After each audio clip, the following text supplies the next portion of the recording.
Reconocimiento facial con el uso de redes neuronales RBF. En los últimos años se han realizado múltiples investigaciones y desarrollos en lo que respecta al reconocimiento facial. Esto se debe a la gran cantidad de aplicaciones en las que encajaría, tales como pasaportes, tarjetas de crédito, control de asistencia laboral y, lo más importante, la seguridad. El reconocimiento facial empieza a ser una tarea complicada por dos razones. El tratamiento de las imágenes de grandes dimensiones aumenta la complejidad computacional y la variabilidad a las que están sometidas estas imágenes son también un problema, ya que están expuestas a variaciones de posición facial, expresión facial o las variaciones de la iluminación. El método PCA nos sirve para resolver los problemas expuestos anteriormente, ya que en el método PCA las imágenes son proyectadas sobre el valor facial y llamadas eigenfaces, por eso es que se le conoce también como el método eigenface. El enfoque PCA reduce la dimensión de los datos por medio de métodos básicos de compresión de datos y revela la estructura dimensional más eficaz de los patrones faciales. Además de esto, este método produce direcciones de proyección que maximizan la dispersión total a través de todas las clases, es decir, en todas las imágenes de la cara. Es la elección de esta proyección lo que maximiza la dispersión total, y es por esto que PCA retiene las variaciones no deseadas causadas por la iluminación, la expresión facial y otros factores. Se puede mejorar el método PCA con una técnica conocida como FLD o Fisher Linear Discriminant, el cual nos sirve para superar el inconveniente de que PCA no nos brinda una discriminación de clases, y mantenemos la idea de la reducción de dimensionalidad significativa para la obtención de las eigenfaces. Las características de la red RBF. En muchos sistemas de reconocimiento de patrones se usa un enfoque estadístico, por lo que el diseño del clasificador se basa en las estadísticas de los patrones. Aunque este paradigma ha sido aplicado con éxito para resolver diversos problemas en la clasificación de patrones, se necesita de mucha información heurística para diseñar un clasificador. Es por esto que las redes neuronales basadas en paradigmas son los nuevos medios de implementación que han demostrado poseer muchas ventajas para la clasificación debido a su capacidad de aprendizaje y su buena generalización. Asimismo, las redes basadas en backpropagation han sido muy utilizadas, pero nos han dado dos ventajas y han tenido dos críticas: las bajas velocidades de convergencia y que no existe una garantía de que alcance los mínimos absolutos. Debido a esto es que las redes RBF han despertado el interés de la comunidad de redes neuronales por su aplicación y sus relevantes características. Las características que han hecho que ganen territorio las redes neuronales RBF son las que exponemos aquí. Son aproximadores universales, poseen las mejores propiedades de aproximación, la velocidad de aprendizaje rápida y tienen una topología más compacta que otras redes. Y cuando se aplican al reconocimiento facial se caracterizan por su alta dimensión y sus pequeños conjuntos de muestras. La alta dimensión, por ejemplo, una imagen de 128 por 128 píxeles tendrá 16.384 características, y en pequeños conjuntos de muestras hablamos de que los patrones de muestras son muy pocos para cada clase. Por ejemplo, son 10 imágenes por persona. Aquí mostramos la arquitectura de una red neuronal RBF. Los resultados de los experimentos utilizando la técnica PCA. Para el análisis de esta técnica nos basamos en el experimento realizado por Tahur y J.K. Singh, en el cual se publicó en el paper Face Recognition Using Principal Component Analysis and RBF Neural Networks. Los datos que se utilizan para el entrenamiento y cuando las rotaciones del rostro son pequeñas pertenecen a una base de datos de los laboratorios AT&T de Cambridge, y la base de datos utilizada para rotaciones de rostro mayores son usadas de la UMIS. Antes de entrar al análisis neto del experimento, vamos a definir lo que es la tasa de reconocimiento. Esta tasa de reconocimiento es la razón del número total de reconocimientos faciales correctos obtenidos con este método, dividido por el número total de imágenes del set de entrenamiento, en el cual la ecuación mostramos aquí. Los resultados del experimento tenemos que tomarlos en cuenta basándonos también en la sensibilidad y la especificidad.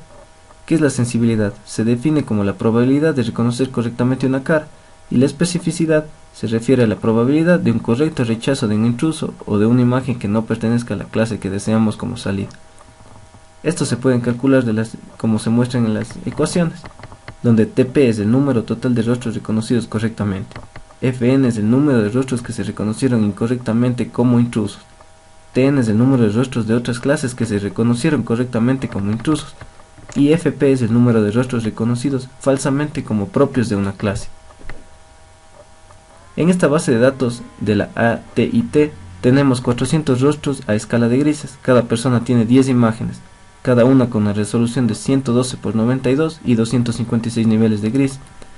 En estas imágenes se han tomado variando la intensidad de la luz, las expresiones faciales como ojos abiertos u ojos cerrados, sonriendo y sin sonreír. Asimismo han variado los detalles faciales, han estado con lentes y sin lentes. En la figura vemos una muestra de esta base de datos. Para este experimento se utilizaron dos estrategias. La partición aleatoria de la base de datos es la primera, en la que se toman 5 imágenes de cada persona de la base de datos seleccionadas al azar para el conjunto de entrenamiento, y el resto de las imágenes de la cara están incluidos en el set de prueba. Por tanto, existen 200 imágenes, 200 caras para entrenar y 200 caras para probar la red. El rendimiento se muestra en la figura, en donde analizamos que se alcanzó la mejor tasa de reconocimiento con 60, 70, 90 y 100 componentes principales, obteniendo una tasa del 90,03%. También se obtuvieron máximos de 95% y un mínimo de 85% en la tasa de reconocimiento, con componentes principales entre 10 y 100. La segunda estrategia es la prueba de validación cruzada con n pliegues. Con esta estrategia, la base de datos se divide aleatoriamente en 10 pliegues, teniendo una imagen de una persona en un pliegue. Por lo tanto, cada pliegue consta de 40 imágenes, cada una correspondiente a una persona diferente. 9 pliegues se utilizaron para entrenar a la red neuronal. Por lo tanto, los conjuntos de entrenamiento y de prueba consisten en 360 y 40 imágenes respectivamente.